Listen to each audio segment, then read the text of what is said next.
Rádio Novelo. Você está ouvindo o Rádio Novelo Apresenta.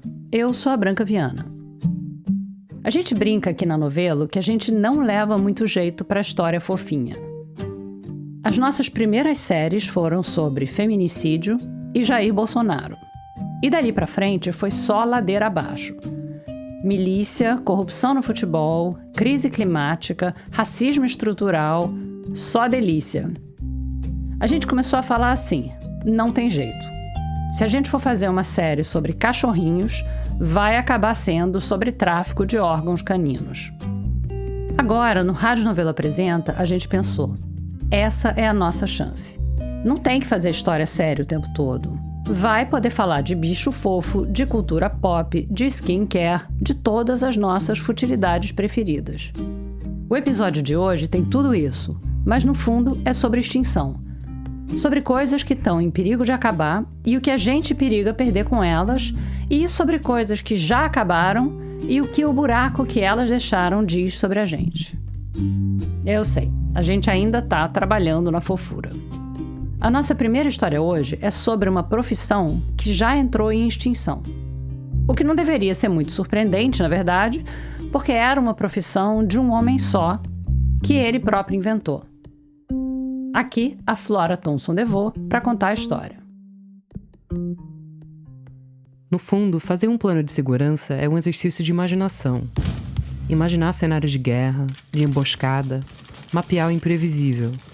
Imaginar perigos que caem do céu, que surgem da terra, que brotam do nada. Esse é o som de um exercício de imaginação bem barulhento. Em 2019, o Gabinete de Segurança Institucional da Presidência da República simulou um ataque ao comboio presidencial. Tinha dublê do presidente, granadas de fumaça e muito tiro. Acho que não vai ser surpresa para ninguém se eu disser que o dublê do Bolsonaro sobreviveu. Quem estava na coletiva de imprensa depois desse exercício era o ministro-chefe do gabinete, o general Heleno. Ele já tinha cuidado da segurança do Collor e do Itamar. E no meio de todas as explicações sobre os protocolos e as simulações e o rigor da segurança e tal, ele comentou os vários tipos de perigo que ele tinha enfrentado nesses anos. Ele disse assim: lidar com um beijoqueiro, por exemplo, é bem mais fácil do que com um esfaqueador. Um beijoqueiro. Esse comentário despertou uma lembrança em alguém. Eu sou ruim para me apresentar, mas acho que como documentarista, Carlos Nader. Você lembra de quando você ficou sabendo do beijoqueiro pela primeira vez? Ele era uma figura, na época, muito conhecida, assim. Não tinha quem não conhecesse. Ele era uma celebridade de primeira grandeza, assim, nos anos 80, né? Ele começou... O primeiro beijo dele foi com Frank Sinatra. Sabe aquela coisa que o povo comenta em foto de artista? Please come to Brazil. Vou te dizer que isso é bem mais antigo do que Instagram. Acho que foi em 1980, 80 mesmo. Frank Sinatra era uma estrela mundial desde os anos 50. E já naquela época ele era assediado por empresários brasileiros. Come to Brazil, Frank. Come to Brazil. Please come to Brazil. Mas o Sinatra sempre recusava. A história que ele contava era assim, que uma cartomante tinha dito pra ele que se ele fosse pra América do Sul, ele ia ser assassinado. Mas isso parece que era uma desculpinha. Ou, sei lá, o Sinatra estava com preguiça. Ou querendo valorizar o passe. Porque uma hora finalmente pintou uma proposta irrecusável. E, até que enfim, Sinatra came to Brazil. O ápice da turnê dele ia ser um show no Maracanã. Não sei se é verdade, mas a mitologia do show dizia que era o maior show de todos os tempos. 200 mil pessoas. 175 mil, para ser mais precisa. E naquela época foi sim o maior show do Maracanã. Esse recorde foi quebrado alguns anos mais tarde pela Tina Turner. Mas 175 mil é muita gente. E se imagina o tamanho do esquema de segurança. Vai que a tal cartomante fictícia tinha razão. Daí começou o show, música vai, música vem. Tá quase no auge. O Sinatra termina de cantar My Way e um homem brota do nada e sobe no palco. E ele subiu no palco e deu um beijo no Frank Sinatra. O Frank Sinatra ficou assustadíssimo, empurrou ele, os seguranças vieram, pegaram. Com certeza foi a primeira vez que eu vi. Foi aí que nasceu o beijoqueiro. Antes daquela noite, antes daquele momento, antes do Sinatra terminar de cantar My Way, não existia o beijoqueiro. Existia um taxista português chamado José Alves de Moura.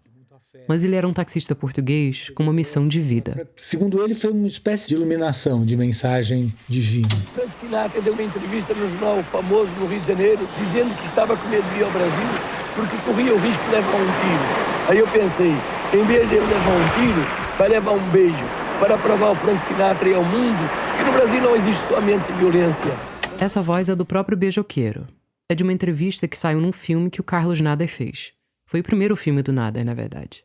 Chamava assim, em inglês, Portrait of a Serial Kisser, fazendo uma brincadeira com o serial killer, ou seja, retrato de um beijoqueiro em série. Porque o Sinatra foi o primeiro, mas não foi o último, nem de longe. O show foi no finalzinho de janeiro de 1980. No começo de março, o beijoqueiro fez outra vítima, o general Figueiredo, o último presidente da ditadura. Segundo relatos, o Figueiredo até achou graça. E o carnaval, a temporada de caça-beijo por excelência, estava logo ali. Na noite de domingo para segunda, no Sambódromo, o beijoqueiro beijou, entre outros, o Pelé, o prefeito do Rio, a Bete Faria, a Tônia Carreiro, o Renato Aragão, o Emerson Fittipaldi e o Garrincha, que ele beijou nas pernas. Nas semanas seguintes, as vítimas foram se acumulando. Tony Bennett, Roberto Dinamite. O beijoqueiro até voltou para a primeira cena do crime, o Maracanã, e invadiu o campo durante a final do campeonato. Ele mandou beijo para a torcida, driblou o árbitro e um PM, antes de ser pego e espancado. Mas ele não se deu por vencido. Mesmo com várias fraturas, ele conseguiu beijar o time inteiro do Flamengo no ônibus depois do jogo.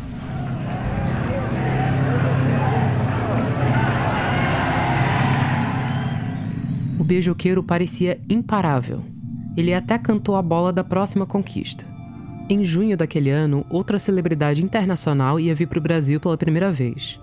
Uma celebridade cuja presença era exigida há mais tempo do que a do Sinatra, até. O Papa. O esquema de segurança ia ser ainda mais sinistro. Mas a polícia decidiu não só jogar na defensiva. Faltando uns poucos dias para o Papa João Paulo II chegar no Brasil, bateram lá no endereço do beijoqueiro e levaram ele preso. Falaram que assim que o Papa fosse embora, iam soltar. Aliás, queria só deixar isso decantar um segundo. Imagina você ser visto como um cara tão perigoso a esse ponto. Ou imagina a polícia admitir que não tinha nenhuma estratégia melhor contra o motorista de táxi barrigudo e determinado, que eles tinham que apelar para medidas extremas. Acontece que, como talvez tenha te ocorrido já, essa prisão era ilegal. Um jovem advogado pegou para defender o beijoqueiro e conseguiu soltar ele depois de uma semana na cadeia. O advogado não cobrou nada, claro, mas o cliente fez questão de pagar em beijos. E numa história com um elenco tão variado e surpreendente, vou jogar mais um nome. Um nome que deixa aquela sensação de o roteirista do Brasil caprichou nessa. O tal advogado era ninguém mais, ninguém menos que Roberto Jefferson. Aquele mesmo. Bom, nesse tempo, o Papa estava fazendo a grande turnê dele pelo Brasil. São Paulo, Salvador, Brasília, BH, Rio, Belém, Recife, Teresina. E nada do beijoqueiro aparecer. A tour Papa no Brasil estava quase acabando. Última parada, Manaus. Ave Maria, cheia de graça, o Senhor é convosco. Bendita sois vós entre as mulheres, bendito o fruto do vosso ventre, Jesus. Santa Maria, Mãe de Deus, rogai por nós, pecadores, agora e na hora da nossa morte. Amém. Em Manaus, o beijoqueiro provou que a polícia tinha razão de ter medo dele. Eu passei por 500 mil pessoas e eu beijei o Papa. Eu beijei com tanta emoção, ele estava com meias vermelhas. Eu dei uns 30 beijos nos pés dele. Não sei se o beijoqueiro ainda ia ser lembrado por ter beijado Frank Sinatra e o Papa no espaço de 6 meses. Mas fato é que ele não parou depois disso. Muito pelo contrário. Ele continuou beijando pelos anos 80 afora. Jogadores de futebol, Sammy Davis Jr., Roberto Carlos, Mário Soares, chefes do Jogo do Bicho, Figueiredo, de novo. Em 82 ele tentou o Reagan, mas não rolou. Em 83 ele deu uma de Tarzan, voou num lustre e pousou na mesa solene no meio da posse do Brizola como governador do Rio. O Brizola levou um puta susto e um beijo na bochecha. Em 85, o beijoqueiro apareceu no discurso do Tancredo no colégio eleitoral. Reafirmo-lhes o compromisso de dedicar todo o meu esforço para que se amplie esse respeito dos seus direitos.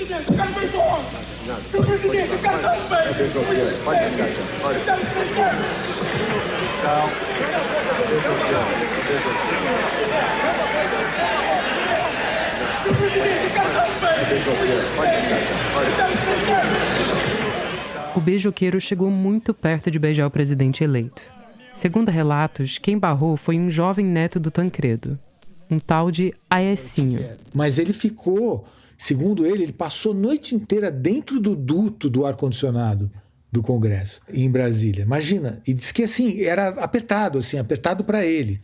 Foi assim que ele conseguiu entrar. Esse é o Carlos Nader, de novo. Ele é muito Forrest Gump também, porque ele sempre estava nos momentos assim importantes, posses de presidentes e... Quando Tancredo quase levou um beijo desse Forrest Gump lusitano, o Carlos ainda não era cineasta. Mas alguns anos depois, quando ele começou a se enveredar pelo campo do documentário, o beijoqueiro foi um personagem que ele pensou logo de cara. Era um personagem mais absurdo do que um personagem de ficção, né? Daqueles que o roteirista seria, no mínimo, questionado, talvez até demitido de inventar um... imagina, um cara que o atentado é beijar, né? Eu via ele como um artista, quer dizer, ele era um cara que fazia uma performance, só não tinha uma divisão palco, plateia, ou vida, arte, era tudo misturado, né? O trabalho artístico dele, a personagem, inclusive, né? O nome, que tinha um nome próprio, não era nem o nome dele era José Alves de Moura, né? O personagem beijoqueiro é um artista, de fato, né? O Carlos achava que o beijoqueiro não só era artista, como ele encarnava uma coisa muito única do Brasil, apesar de ser português. Mas é daquelas pessoas que se encontram no Brasil, né? Que inclusive acabam virando uma espécie de antena da raça, né? Para pegar emprestado a expressão do Pound, né? Que o artista é a antena da raça. Antena da raça. Uma figura que capta algo que está no ar. No caso, a essência de um povo. Mas o que me interessou foi essa encarnação, sabe? De uma coisa muito difícil de explicar para um estrangeiro do Brasil, dessa mistura louca de afeto e violência que tem aqui, né? Uma mistura paradoxal de opostos, né? Como um carnaval, né? Que é ao mesmo tempo uma explosão violenta, né? Muitas vezes, mesmo que alegre na maioria do tempo, mas de uma violência, de uma expressão física que fica num limite, né? Da violência, com o afeto também. É uma coisa muito difícil de explicar, mas que ele encarnava naquela loucura dele, na maluquice dele, encarnava muito bem, né? O afeto e a violência não estavam só no beijoqueiro e os beijos meio estabanados que lhe dava. A violência estava, muitas vezes, na forma como ele era tratado depois de roubar um daqueles beijos. Vai me bater se me prender? Não, mas vou te prender. Mas vai me bater? Não, mas vou prender. Se a polícia militar me bate. Ele apanhava, né? Ele tinha, assim, dezenas e dezenas de pontos pelo corpo inteiro, a mão toda torta, o joelho quebrado. 8 pontos quebrados aqui, essa mão. 4 pontos. 9 pontos. 20 pontos. Tudo cruada. Aqui na cabeça tem uns 36 pontos. Ele foi condenado várias vezes, mas ele era inimputável, né? Porque no Brasil, na época, pelo menos, havia 3 categorias de inimputáveis, né? Que não cumpriam pena, né? As crianças, os menores de idade, né? Os indígenas, índios na época, né? Que se falava, e os doentes mentais, né? Ele se encaixava nessa terceira categoria, né? Então ele não podia, apesar dele ter sido detido 80 e tantas vezes e ter sido encarcerado durante 1 ano e meio e ter morado na colônia Juliano Moreira, né? Durante também, acho que 2 anos, uma coisa assim. Eu sou o J. Moura, beijoqueiro. O diagnóstico oficial dele era, na época, psicose maníaco-depressiva com desejo de notoriedade. Eu achei que era um diagnóstico que servia bem para o país naquela época, sobretudo. Não que agora tenha mudado alguma coisa, né? Beijei Roberto Carlos e Chacrinha. Beijei o Silvio Santos e Pelé. Um país que, num primeiro momento, se achava Deus é brasileiro, aqui é muito legal, Isso mudou bastante, mas na época era muito assim. E no segundo seguinte, não, o Brasil é o pior lugar do mundo. E manda um beijo pra toda a nação.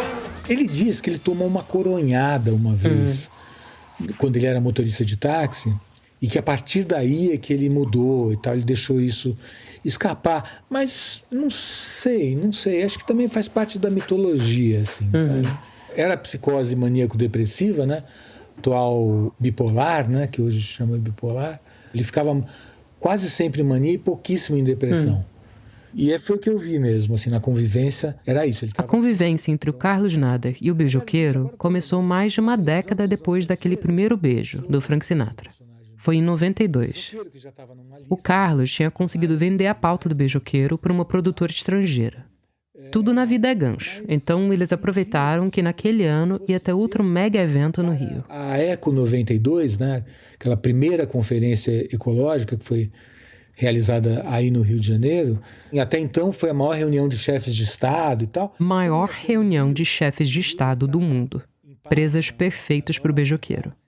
Eu perguntei para o Carlos como é que ele fez o primeiro contato. Eu não lembro como é que eu... na época eu acho que eu perguntei para algum jornalista amigo e tal, ele era uma figura famosa, assim, todo mundo sabia mais ou menos onde ele morava. Só que ele ficava pulando de pensãozinha em pensãozinha, assim, ele era solteiro, muito solitário, né? E aí encontrei ele, eu lembro quando eu liguei, assim, para a primeira pensão procurando ele, nem era que ele estava ainda. Eu falei, alô, o beijoqueiro está... Eu queria falar com o beijoqueiro, né? Parecia que eu estava ligando para o território da ficção, assim, já, né? Num primeiro momento, o próprio beijoqueiro desconfiou da proposta do Carlos. Quando eu propus para ele de fazer um documentário sobre ele, no começo ele achava que eu era da polícia. Ele não acreditou, sabe? Tipo, quando a esmola é muito, o santo desconfia. Aí quando ele foi vendo que era mesmo, aí ele pirou. O Carlos tinha medo de o protagonista do filme dele ser preso antes mesmo de as filmagens começarem. A gente alugou um apartamento na Siqueira Campos e tirei também um habeas corpus preventivo, né? O habeas corpus preventivo, no caso, era para evitar uma situação que nem a da visita do Papa. Se resolvessem prender o beijoqueiro antes da Eco 92, o Carlos já estava com um documento na mão para soltar. Eles dois moraram juntos durante 1 mês e meio. Eu não consegui não perguntar para o Carlos quantos beijos ele levou nesse tempo. Muitos, mas ele depois uma hora ele parou, eu pedi para ele parar, né? Mas era engraçado, ele tinha uma técnica, o beijo dele era suave, assim. Acho que eu não deixei claro até agora que o beijoqueiro não beijava só gente famosa. Ele não beijava só celebridades, mas ele sempre beijava como parte de um show. Quando não eram celebridades, ele ficava, sei lá, na Cinelândia, por exemplo, como pedinte, assim, na rua, beijando pessoas para fazer um show e para ganhar dinheiro com esse show dele, né, com essa performance. As pessoas davam dinheiro? Davam, ele pedia, davam. Cada vez tinha uma coisa assim... Me ajude a beijar o Mike Tyson, a viajar para os Estados Unidos. E colabore com... Essa vaquinha. Ele inventava uma coisa assim, cada hora. Só sabe seguir essa rua, por gentileza? Usando uma microcâmera, o Carlos captou o modus operandi do beijoqueiro pelas ruas do Rio. A técnica era surpreendentemente parecida com a de um assalto. Ele abordava a pessoa, fazia uma pergunta qualquer para despistar, e aí tascava o beijo. Eu quero beijar porque eu me sinto bem, eu me sinto feliz em beijar. E quando eu sou beijado, eu me sinto feliz mais ainda. Eu tenho muito amor para dar. Uma outra coisa interessante que eu vi, depois entendi, ele também encarnava a tradição antropofágica do Brasil. Ele também beijava só quem ele admirava, como os indígenas brasileiros faziam. Comer alguém, devorar alguém, para os indígenas canibais, né, antropófagos, é um ato de admiração suprema. Se você só come o inimigo que você admira, inclusive para incorporar as forças desse inimigo, né? Se era para incorporar as forças da pessoa beijada, o alvo do beijoqueiro na Eco 92 não podia ser outro. O ápice do filme seria um beijo no homem mais poderoso do mundo. Imagina, nessa época, o George Bush pai, né, ficou no Sheraton, metade do Sheraton era só comitiva americana, andares inteiros vazios de segurança, tinha uma fragata do exército ancorada na praia do Vidigal e no estacionamento do Sheraton um tanque com um canhão apontado para a Rocinha. Você tá de sacanagem. Era, assim, a fragata enorme, maior que a praia, assim. E o Bush com aquela limusine que veio dos Estados Unidos, que suportava explosão de mina, de bomba e tudo, né? De um lado, o Serviço Secreto Americano, a segurança da ONU. De outro, o beijoqueiro e o seu roommate documentarista. Então a gente tirou uma credencial de jornalistas para mim e para ele. Quer dizer, esse mesmo cara que tinha uma ficha corrida brasileira de sei lá quantas detenções, né? Deram para ele, porque ele era português, ele tinha um passaporte português, na época não tinha internet e tal. E também o lugar da conferência, o Rio Centro, foi declarado território internacional, quer dizer, não era mais nem território brasileiro, né? Mas o desafio não parava na credencial. Antes, começou a sair nos jornais, principalmente no jornal O Dia, né? Beijoqueiro corre o risco de ser morto. Aumentou o risco de um avanço do beijoqueiro sobre um chefe de Estado ser confundido com um ato terrorista e provocar violenta reação de segurança. Beijoqueiro está na mira da polícia. Um provável ataque do beijoqueiro pode ser considerado como um atentado e ele corre perigo de vida porque ninguém vai entender que aquilo que ele está lá para beijar alguém. E ele gostando disso, eu ficava preocupado e tal. O medo do Carlos era de que, na hora, o beijoqueiro virasse um kamikaze. Na hora dele virar beijoqueiro, o bicho ficava forte, assim, ia para cima, assim, e era difícil de segurar. O Carlos achava que rolava um certo exagero dos jornais. Mas e se não desse para segurar o beijoqueiro na hora? Ele realmente podia estar correndo perigo. Essa coisa de uma pulsão de morte, sabe? Parecia que ele queria morrer. Ele falava, repetia muito, eu vou morrer beijando, né? Então dava medo. Mas mesmo assim nós entramos, né? E aí ele se escondeu num lugar atrás de uma samambaia e ficou lá horas escondido. Até que um bombeiro brasileiro reconheceu ele e chamou o pessoal da segurança. Anticlímax total. O beijoqueiro não chegou perto do Bush, nem do Mitterrand, nem do Fidel Castro. Saiu escoltado, jogando beijinho pra câmera. Vieram os americanos, a segurança do Bush. E aí iam levar a gente, nós todos, pra delegacia para ser detidos lá, né? Aí eu conhecia de outras reportagens e documentários o Tuminha, que era o chefe da Polícia Federal e da Interpol também. O pai era da Polícia Federal e o filho da Interpol no Brasil. E conversei com ele me convidou e falou, não, tudo bem, então só vai embora, não vamos mais prender você. Só não aparece mais aqui. Aí a gente parou, a gente foi quando a gente terminou o documentário. Afinal só ele que era inimputável, né, do grupo. Pois é, exato. Eu acho que se eu não fosse jovem, assim, hoje em dia, não tenho a menor dúvida que eu não teria a menor coragem, nem paciência. Você era comparsa, vocês pintaram o cabelo dele, né? Assim, teve tudo documentado.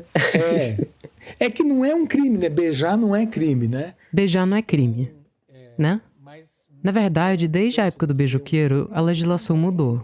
Hoje em dia, o que o beijoqueiro fazia podia ser considerado importunação sexual, ou até agressão. E não sei se é o meu sangue norte-americano falando alto, mas eu não acho isso ruim. Muito pelo contrário. Eu confessei pro Carlos que o beijoqueiro me despertava sentimentos muito fortes e misturados. Por um lado, a obstinação dele é maravilhosa. Por outro, eu não sei como eu reagiria a um ataque do beijoqueiro. Não tinha absolutamente nada de sexual no beijo dele. Nada, zero. Sabe? Era realmente uma coisa afetiva, assim, sabe? Engraçado, né? Eu fui educado no colégio francês, numa tradição europeia e tal. E como paulista também, que depois morei muitos anos no Rio, tenho uma adoração pelo Rio. E é difícil de entender uma coisa brasileira, carioca, né? Que é dessa ideia da invasão de uma privacidade que muitas vezes é um apartheid só. Muitas vezes a boa educação é uma espécie de apartheid com o qual você não troca com o outro, você não se toca. Literalmente, você não toca o outro e não troca também, né? Então, muitas vezes a falta de educação carioca, assim, a coisa despachada, irreverente, é um jeito de você chegar no outro, né? Um jeito de chegar no outro. Ele é um cara super legal, ele era, né? Um cara super legal. difícil de conviver, porque é muito intenso e não muito ortodoxo, né? Digamos assim. Mas é um cara muito bom, muito puro, muito bem intencionado, tenho saudades dele. Depois do período da filmagem, o Carlos ainda manteve contato com o beijoqueiro durante um tempo. Só que depois foi difícil manter, assim, porque, sei lá, às vezes eu chegava em casa e tinha 10 recados dele. Falei assim, Carlinhos, fulano de tal tá vindo pra cá, vamos beijar ele. Não sei o que. Quando eu via vamos beijar, eu falei, né? E daí eu falei, não, tá fora de... Aí a gente ficou mais afastado, assim. Tinha sido uma experiência muito intensa. Mas, depois de alguns anos, o Carlos ficou com vontade de rever o beijoqueiro. A última aparição pública do beijoqueiro que eu achei é de 2009. Ele apareceu na posse do prefeito Eduardo Paes, foi barrado pelos seguranças, anunciou que ia até Washington beijar o presidente Obama e foi embora. E ele sumiu. A partir de 2011, se não me engano, não tem mais registro nenhum financeiro, muito menos de vídeo e tal. E eu procurei, liguei para todo mundo, ninguém achou. Fizemos uma matéria no Dia, que era o jornal que ele lia, né, mostrando que eu estava procurando ele. O repórter deu o telefone, o e-mail, sei lá, mas nada, não apareceu. Aí, no meio da pandemia, um outro jornalista ligou para o Carlos. Ele disse que ele tinha uma notícia boa e uma notícia ruim. A boa notícia era que ele tinha achado o beijoqueiro. A má notícia é que ele tinha morrido fazia poucos meses, no final de 2020. A gente sabe pouco sobre os últimos anos da vida do beijoqueiro. Parece que ele morou na Baixada Fluminense com uma senhora que sustentava ele. Nem eu, nem o Carlos conseguimos entrar em contato com ela. Queria ter, pelo menos, conversado com ele, ver se era o caso de continuar a fazer o filme e tudo, né? Enfim, mas não sei, que o destino não quis. O que a figura dele te diz hoje? Como sempre, é um misto. E eu acho que essa que é a riqueza, a humanidade dele, assim, a complexidade dele. Na verdade, assim, nada me interessa mais do que a complexidade hoje em dia, sabe? No momento em que ela está sob ataque da direita, da esquerda, de cima, de baixo, a ideia de um mundo complexo, de um mundo que tem paradoxos. É um personagem rico, assim, desses personagens quase anônimos. Ele não era exatamente anônimo, mas representava o anonimato, assim, sabe? Nessa busca pela celebridade, ele era uma espécie de representante, meio macunaímico, assim, sabe? Nesse sentido, assim, um herói meio anti-herói. Você mesma disse, essas sensações mistas que ele gera, né? Que ele já gerava naquela época. E hoje em dia eu vejo, às vezes com tristeza, falo assim, puxa vida, uma pessoa que sofreu para burro, para fazer o que fazia, morreu abandonado, sem recurso, alcoólatra e tal. Mas lembra também o legado que ele deixou. Também você fala dele para pessoas mais velhas, brasileiras, que conheceram na época, você fala a palavra, a pessoa abre um sorriso. E ao mesmo tempo, são reflexões que eu faço, mas quando eu fazia na época, assim, um beijoqueiro, qual é o interesse dessa figura? Sabe? Por quê, né? Fiquei contente de você ter se interessado também, porque você não conhecia, né? Nem estava no Brasil, nem estava nascido, talvez. Eu fiquei interessado no beijoqueiro desde que eu ouvi falar dele. E o primeiro recorte de jornal sobre ele que eu li continua sendo meu preferido. Foi uma notinha sobre a posse de outro prefeito do Rio, o César Maia, em 2001. Só diz assim: durante o discurso de posse do prefeito, o beijoqueiro, que chegou cedo à cerimônia, ameaçou se jogar da galeria para beijar César Maia. Ele foi retirado às pressas por policiais e continuou gritando. A manifestação não rendeu o resultado desejado, já que César Maia se comportou de maneira indiferente e não atendeu o pedido de beijos. Não tem nada demais, mas o que eu adoro é o tom completamente displicente da nota. Já houve um tempo em que ninguém precisava explicar quem era o beijoqueiro, por que ele aparecia nos lugares, o porquê da necessidade insaciável de beijos. É realismo fantástico puro. O Carlos falou pra mim que o beijoqueiro é de uma época em que tinha algo de infantil, ingênuo na vida brasileira. A ingenuidade de roubar um beijo na bochecha de um político, de um cantor, de um transeunte. O próprio beijoqueiro deixou de ser o beijoqueiro ainda em vida. E dá pra pensar que não foi essa espécie rara e curiosa, o beijoqueiro, que entrou em extinção. Foi o Brasil em que um beijoqueiro pudesse surgir e florescer. Esse Brasil deixou de existir. Tá, tudo bem, as bochechas dos pedestres do Rio de Janeiro estão mais protegidas. Mas a que custo?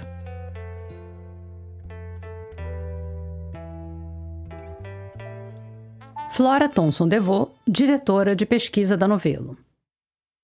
A nossa segunda história do Rádio Novelo Apresenta de hoje não é sobre uma extinção ainda. E essa história começa com alguém que está tentando, numa escala muito pequena, evitar o pior. Quem toca aqui é a nossa produtora, Clara Helstab. Tem gente que é doida por gato. Tem gente que não pode ver um cachorro na rua que para dar carinho. Feliz. E tem a Márcia. Minha irmã fala que você só pensa em jumento. Eu só penso em jumento. Mas existe cachorro, gato. Mas tu só quer saber de jumento. Eu acho que tu era um jumento na outra reencarnação. Eu disse, pode ser que eu seja, não tem problema não. A Márcia só pensa em jumento. Meu nome é Márcia Freitas. Mas ela não só pensa. Eu sou tutora do Abrigo Menino Vaqueiro, um abrigo de jumentos. Há quase 10 anos, a Márcia resgata jumentos vítimas de maus-tratos, que foram atropelados nas estradas ou abandonados nas ruas de Fortaleza, no Ceará. Tudo começou com uma jumentinha que ela e a irmã viram abandonada e machucada numa avenida da cidade. A gente tirou ela lá do local, colocou ela em um terreno, que tinha baldio próximo lá da nossa casa, e comecei a cuidar dela, a fazer curativos, levei veterinário lá, começou a aplicar as medicações para que ela ficasse bem, Graças a Deus ela melhorou. Até aí eu só falava assim, vou cuidar dela, depois eu solto, não vou ficar com ela para mim. Só que a princesa, ela assim, me cativou muito. A princesa foi a primeira. Aí começou a vir um, depois mais um, e eu dizendo que não queria, que ia só cuidar e depois eu ia soltar. Tá, quem nunca pegou um gatinho ou um cachorrinho pra cuidar só durante um tempo, ou até achar um dono, e acabou ficando pra sempre com o bicho? Mas o negócio é que com um cachorro, com um gato, tirando o risco normal de acidente, eles vivem até que de boa na rua. Tem sempre alguém pra dar comida, água, carinho. Mas com o jumento o negócio é um pouco diferente. Pra começar, não é comum ter jumento de estimação, né? A Márcia é exceção. Se eu pudesse, eu pegaria todos os jumentos que eu via no meio da rua, menina. Parece uma doida. E não é só porque ela acha os jumentos fofinhos, é mais uma missão que ela tomou pra si. Como tirar eles da rua e tirar eles até do abate, da zona do abate, como estão sendo utilizados os jumentos. A rua, a zona de abate. Se bem que nem dentro do abrigo eles estão totalmente a salvo. E até porque eles já foram roubados 2 vezes. E isso me dá, assim, muito medo de perder eles de novo. Esse senhor, ele roubou 9 jumentos do abrigo. Quando ele roubou num dia, numa noite, no outro dia, quando eu cheguei lá nesse terreno que eles ficavam, que eu vi o portão aberto, que não tinha mais nenhum jumento lá, daí eu fiquei desesperada. Foi R$10 que eles vendeu. Tem gente caçando jumento na rua e até invadindo o abrigo para vender. Cada vez mais eles levam os jumentos.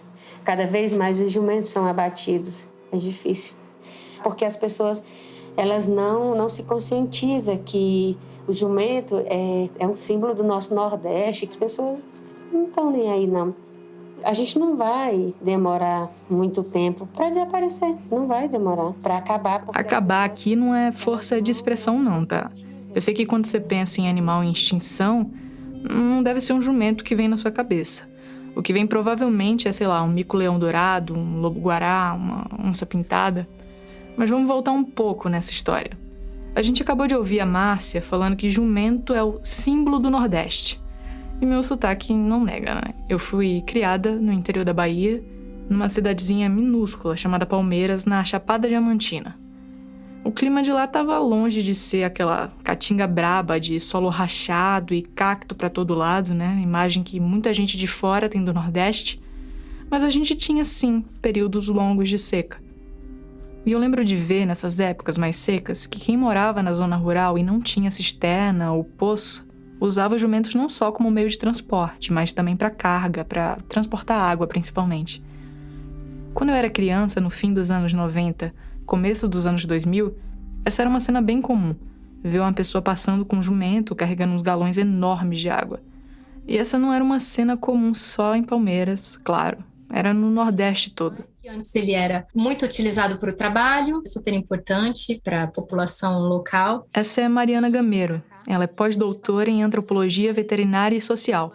E você reparou que ela está falando no passado, né? Que o jumento era muito utilizado.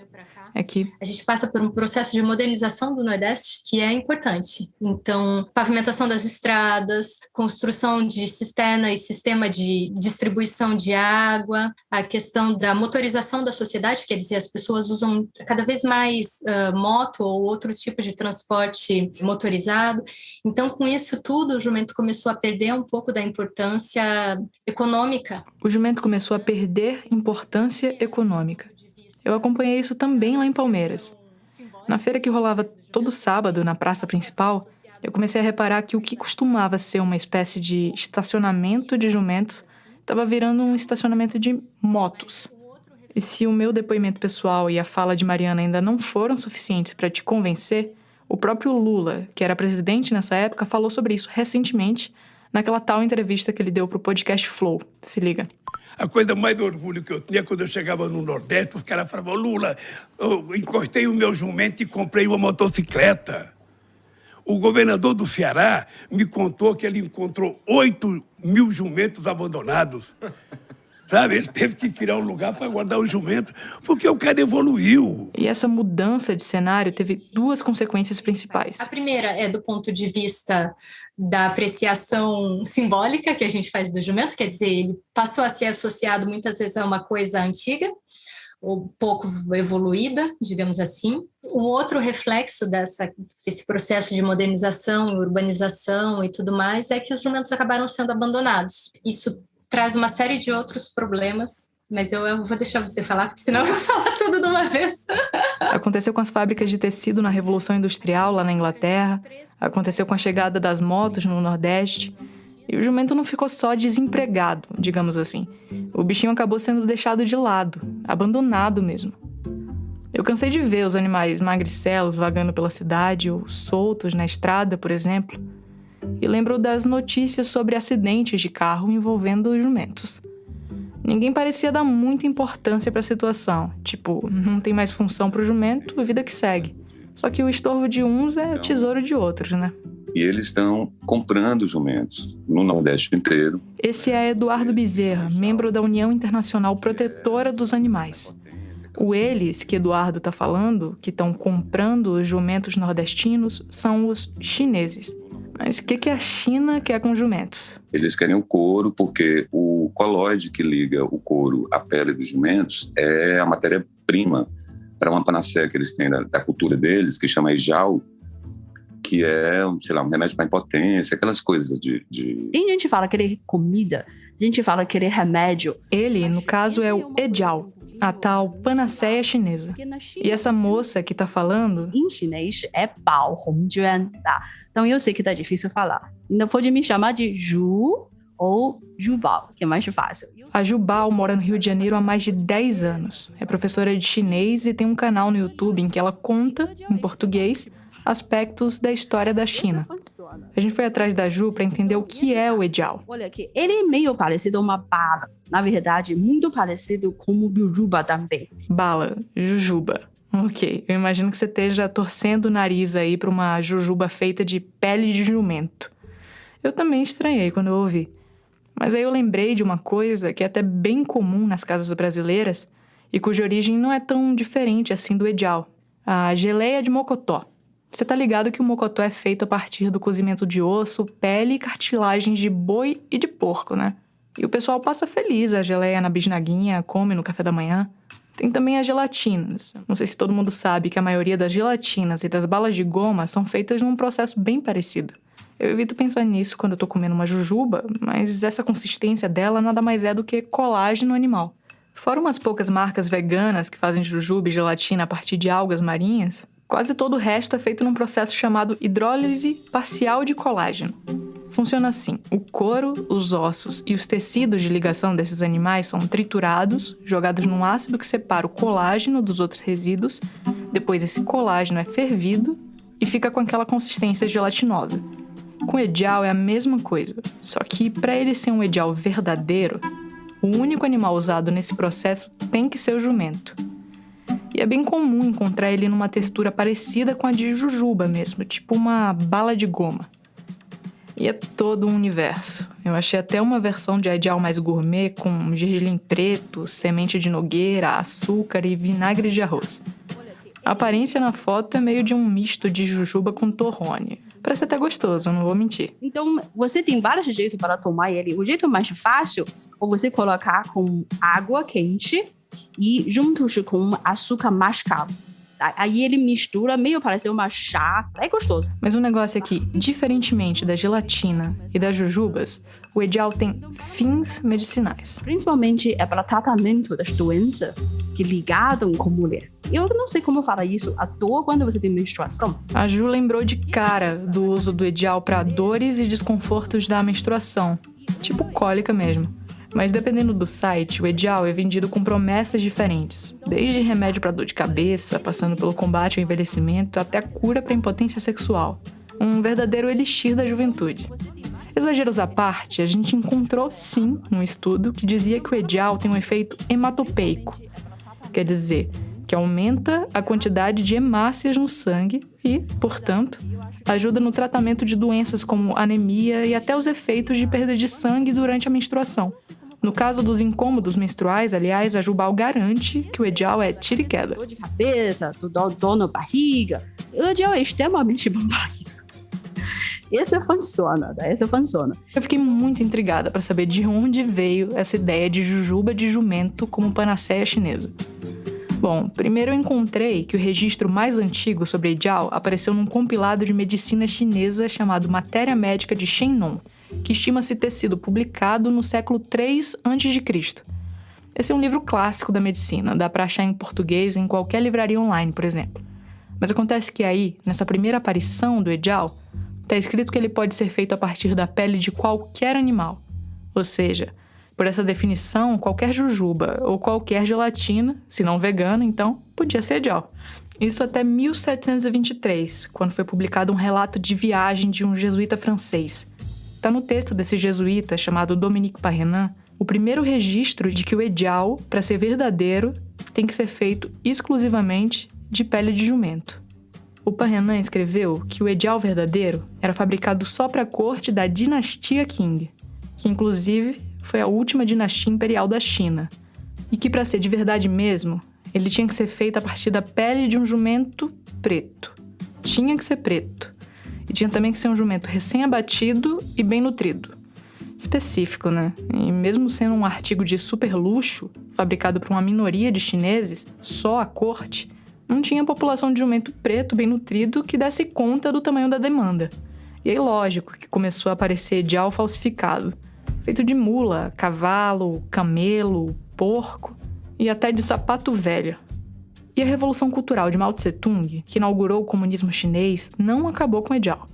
Eu encontrei registros da jujuba em edições da Farmacopeia da República Popular da China, que reforçava que o único edial certificado com propriedades medicinais é aquele feito a partir da pele de jumento.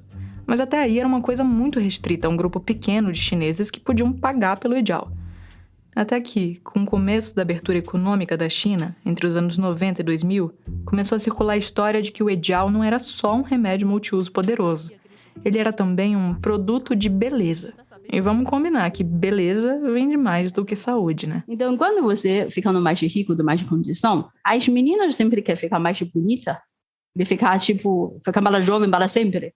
Esse é o sonho de qualquer mulher em qualquer cultura, então no chinês também. O resultado disso foi que, nos anos 90, a demanda pelo edial disparou e pele de jumento virou uma commodity extremamente rara e cara. Eu achei uma reportagem de um jornal asiático que fala que 1 quilo de pele era vendido por até 300 euros. Até que, com o mercado chinês se abrindo, veio a ideia óbvia, né? Importação. A China começar procurando o ingrediente mundialmente. Por quê? Para suprir a demanda de Ijao, era preciso até 10 milhões de jumentos por ano. Eu só sabia de África. Primeiro, eles foram buscar matéria-prima no continente africano. Mas a matança foi tão desenfreada que, por volta de 2010, alguns países africanos proibiram a exportação de jumentos para a China. Uganda, Tanzânia, Botsuana, Nigéria, Burkina Faso, Mali, Senegal, todos esses. E aí, com o mercado africano se fechando e com a demanda do Ijao só aumentando, os chineses precisaram ir um pouquinho mais longe para conseguir a iguaria. E onde é que estava sobrando jumentos sem dono por aí? Brasil, Nordeste. Assim que chegar no Brasil, uma grande surpresa para mim. Não tá sabendo aqui também. Em 2015, a senadora Cátia Abreu, que na época era ministra da Agricultura, fez uma viagem oficial à Ásia e passou pela China. Ela contou no Twitter sobre um encontro que ela teve com um empresário chinês interessado em importar jumentos do Brasil. Eu vou ler aqui o tweet. Abre aspas. Pareceu piada, inacreditável, mas a sua demanda é de 1 milhão de jumentos por ano. Eu morro e não vejo tudo. Fecha aspas. Cátia Abreu achou inacreditável, mas... O poder público brasileiro disse, tem valor, então tomem. Isso não foi muito depois da viagem da Cátia Abreu, não. Desde 2016, quando aqui na Bahia, através da portaria 255 da ADAB, infelizmente, foi estabelecido o abate de jumentos. Essa aí é a Gislane Junqueira, advogada, ambientalista com foco na proteção animal e coordenadora da Frente Nacional de Defesa dos Jumentos. Essa sigla que ela mencionou, ADAB, é a Agência de Defesa Agropecuária da Bahia. Então, nesse embate de defesas agropecuária versus jumentos, Gislane está do lado dos jumentos, que é obviamente o lado mais fraco dessa história. Ela falou com a gente de Salvador, na Bahia. A Bahia que é o único estado brasileiro que autoriza o abate de jumentos. E tem 3 abatedouros oficiais por lá. Em Amargosa, por exemplo, que fica no sudeste da Bahia e tem 40 mil habitantes, o abatedouro Free Nordeste é o 3º maior empregador da cidade, só perde para a prefeitura e para uma fábrica de sapatos. Lá, o destino dos animais abatidos não é nenhum segredo. O Free Nordeste tem até um letreiro em ideogramas chineses na fachada. A Gislane sabe que nessa briga do agronegócio contra os jumentos, o que acaba falando mais alto, ainda mais num contexto de Brasil em crise, é sempre a importância dessa indústria na economia local. Em 2018, por exemplo, quando o abate foi suspenso depois de várias denúncias de maus-tratos aos animais, todos os poderes fizeram coro pela liberação. O então prefeito Júlio Pinheiro, o governador da Bahia Rui Costa e o recém-eleito presidente Jair Bolsonaro. Até o Cássio Nunes Marques, que hoje é ministro do STF. Na época, ele era desembargador e decidiu que a liminar da Justiça Baiana era prejudicial para a economia do Estado.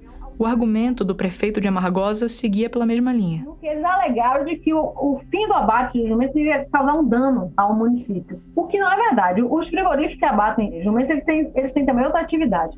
Se existe, de um lado, pessoas ganhando muito com esse jumento, e não é o Brasil, inclusive, pode ser um pequeno grupo de brasileiros, pequenininho, mas o país não. Existe uma corrida para pegar esses animais, porque há também aí a exploração do ser humano que passa fome. O ser humano que passa fome, que Gislane fala, é o cidadão comum que encontra esses jumentos abandonados e vende eles para o abate por 10, 20 reais. Só para comparar, os trabalhadores do abatedouro de Amargosa ganham o salário mínimo, pouco mais de R$1.000 por mês. Segundo o último relatório divulgado, só esse frigorífico faz quase 5.000 abates por mês. E esses jumentos abatidos, claro, não foram todos encontrados só na região de Amargosa, nem só na Bahia. Quem me explicou isso foi Mariana Gameiro, a pós-doutora em Antropologia Veterinária e Social, que apareceu aqui agora há pouco. A nossa pesquisa mostrou os jumentos que são abatidos na Bahia, eles vêm de todo o Nordeste e mesmo de alguns estados do Norte. E isso é um problema seríssimo, porque, primeiro, as condições de transporte são terríveis, os animais eles viajam por muitas horas, eles não têm água, eles não têm descanso, muitas vezes eles não comem. A prática é o seguinte, é capturar animais de qualquer forma, sem nenhum respeito. Então, aqui de novo a advogada Gislane. Então, assim, existe uma lei de proteção animal que não pode maltratar animais. Está sendo totalmente respeitada. Eles vão capturando os animais, ainda compram os animais por qualquer preço. Esses animais são pautados em caminhões, saem andando pelo estado todo desse caminhão, vários morrem no caminho e... Bom, talvez você esteja pensando, e não é a mesma coisa com abate de bois ou, sei lá, de porcos pela indústria alimentícia? E não é, porque no caso dos jumentos não existe uma cadeia de produção que renove o rebanho, como acontece com o gado, por exemplo. Não existe criação de jumento para abate no Brasil. O regime é extrativista, tipo a caça de jacaré e de cobra para fazer bolsa, só que de um jeito muito mais descontrolado, e sem o apelo dos animais silvestres da fauna brasileira. O jumento é capturado da natureza e morto. Simples assim. Se você cria uma indústria nova, uma utilização nova para uma mercadoria, você tem que saber de onde ela vai vir. E aqui no Brasil, o que foi feito é que toda essa parte do abate foi estruturada, os abatedouros foram montados, a exportação foi garantida e ninguém se preocupou com de onde iam sair os jumentos. De onde iam sair os jumentos? Mariana tocou num ponto importante, porque enquanto uma vaca leva de 9 a 10 meses para gerar um bezerrinho, a gravidez de uma jumenta leva de 12 a 13 meses. E não é só parir e pronto, tá pronto para virar ideal. Leva mais ou menos 3 anos para um jumento atingir um tamanho razoável para o abate. Ele não é um animal super produtivo para responder a uma demanda industrial dessa forma. E isso coloca um problema de sustentabilidade para esse potencial negócio muito sério. Mariana percebeu que essa conta não fechava e resolveu soar o alarme, mas do jeito que acadêmico soa alarme, publicando um artigo científico. No artigo, ela mostrava que o abate de jumentos para exportação tinha crescido 8.000% entre os anos de 2015 e 2019, e que isso ameaçava a raça no Brasil. Nesse passo, a raça pode sim entrar em extinção muito em breve. Mas a gente precisa tomar cuidado com esse termo. Extinção é um termo muito forte, muito caro para a ecologia, para as ciências biológicas, e ele é muito específico, assim, até um animal chegar à extinção é um caminho muito longo. Aqui eu acho que merece a gente fazer uma pausa para entender direito de que bicho a gente está falando. O jumento nordestino pertence à espécie do Equus africanus, que é o nome do ancestral dele. Esse bicho ainda existe nessa espécie pura, entre todas as aspas, só numa região bem específica do chifre da África, entre Eritreia, Etiópia e Somália. Todas as subespécies descendentes desse ancestral têm esses 2 primeiros nomes, Equus africanus, e ganham mais um sobrenome, entre aspas. Tem, por exemplo, um chamado Equus africanus somaliensis, mas a subespécie que mais se popularizou pelo mundo inteiro se chama Equus africanus asinus. Talvez a palavra asinus esteja te soando familiar. Sim, o asno é um Equus africanus asinus.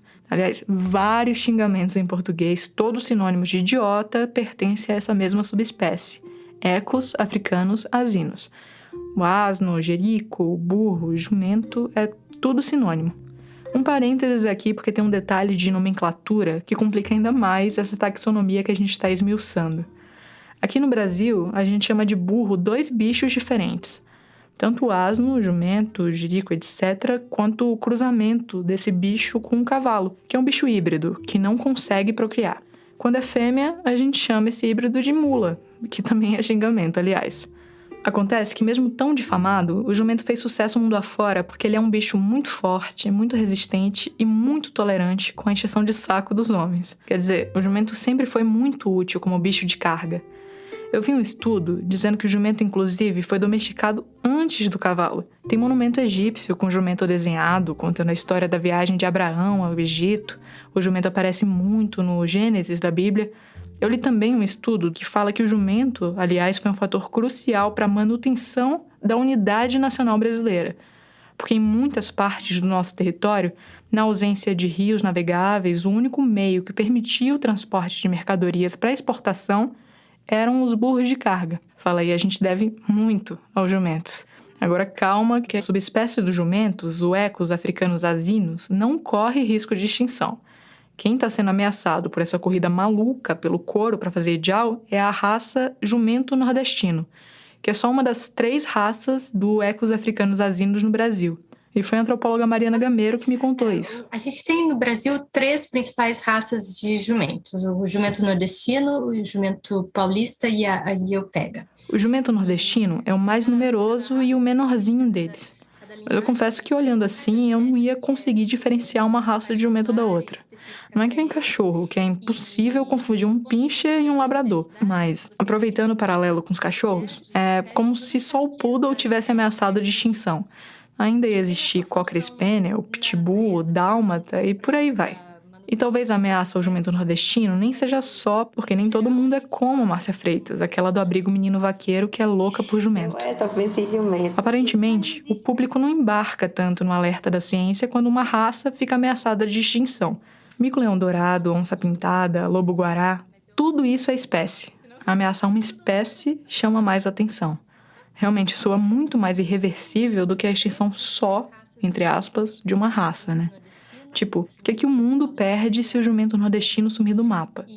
Perde muito. Cada raça específica, cada linhagem, eles têm uma carga genética que é particular e específica para eles. E do ponto de vista da biodiversidade, se você extingue com uma raça, você perde toda essa riqueza genética que tem a sua função na natureza, tem a função para manutenção de outras espécies, enfim. No caso do jumento nordestino, então? A gente teria, em termos biológicos, um empobrecimento do estoque, digamos assim, do patrimônio genético nordestino, por exemplo. Eu não sei você, mas eu não tô com estrutura para sofrer uma perda no patrimônio genético nordestino. A gente nem precisa ter a paixão da Márcia pelos jumentos, nem ter coração mole para bicho em geral, para ficar preocupado com a ameaça de extinção de uma raça. É impossível calcular de antemão quais seriam as consequências desse empobrecimento do patrimônio genético. Talvez tenha algum gene específico do jumento nordestino que pode ajudar o ser humano a curar alguma doença, por exemplo. Agora, a gente sabe que a indústria farmacêutica não dorme no ponto. E todo esse interesse crescente em torno do edial estimulou uma série de pesquisas científicas sobre jumentos. Desde como aumentar os rebanhos, melhorar a fertilidade, como até podem chegar a produzir pele artificial. Pode ser que em algum dia não tão distante, os jumentinhos nordestinos fiquem de boa, pastando por aí, enquanto o edial sintetizado em laboratório sai direto para os mercados aí da vida, com gergelim, cranberry, paçoca, goiabada, o que for. Mas também tem uma boa chance de que, até lá, algumas raças de jumento tenham acabado para sempre. Essa foi a Clara Reustab, e ela apurou essa história com a Gabriela Varela. As duas são produtoras da Rádio Novelo. Obrigada por ouvir o Rádio Novelo Apresenta dessa semana.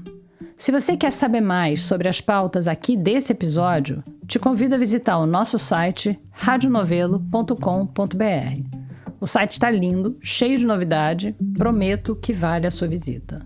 Passando por lá, não deixa de assinar a nossa newsletter, que traz toda semana novidades da Rádio Novelo e dicas culturais nada cabeçudas da nossa equipe. Aliás, se você curte o nosso trabalho, o melhor jeito de ajudar a gente a crescer é seguir o Rádio Novelo Apresenta no seu aplicativo de podcast favorito, dar 5 estrelas, comentar nas redes e sair por aí falando das histórias que ouviu aqui. A gente está sempre a postos para te ouvir nas redes, @radionovelo, e também no e-mail apresenta@radionovelo.com.br. Conta pra gente o que você está achando. Se tiver uma história para contar, manda para cá também. O Rádio Novelo Apresenta é um original da Rádio Novelo. Tem episódio novo toda semana. Sai sempre às quintas-feiras. A direção criativa é da Paula Scarpim e da Flora Thomson-Devô. E a produção executiva é do Guilherme Alpendre. A gerência de criação é do Thiago Rogero, a executiva é da Marcela Casaca e a de estratégia é da Juliana Jäger. Nossos produtores sênior são o Vitor Hugo Brandalize e a Evelyn Argenta. Os produtores da nossa equipe são Bárbara Rubira, Clara Reustab, Cláudia Holanda, Gabriela Varela, Júlia Matos e Natália Silva. O desenho de som é da Paula Scarpim. A checagem desse episódio foi feita pela Marcela Ramos. Nesse episódio, a gente usou música original de Stella Nesrini e Amon Medrado e também da Blue Dot. A promoção e distribuição são da Bia Ribeiro e da Fecris Vasconcelos. O Eduardo Wolff faz as nossas redes sociais com peças do Matheus Coutinho. Obrigada e até a semana que vem.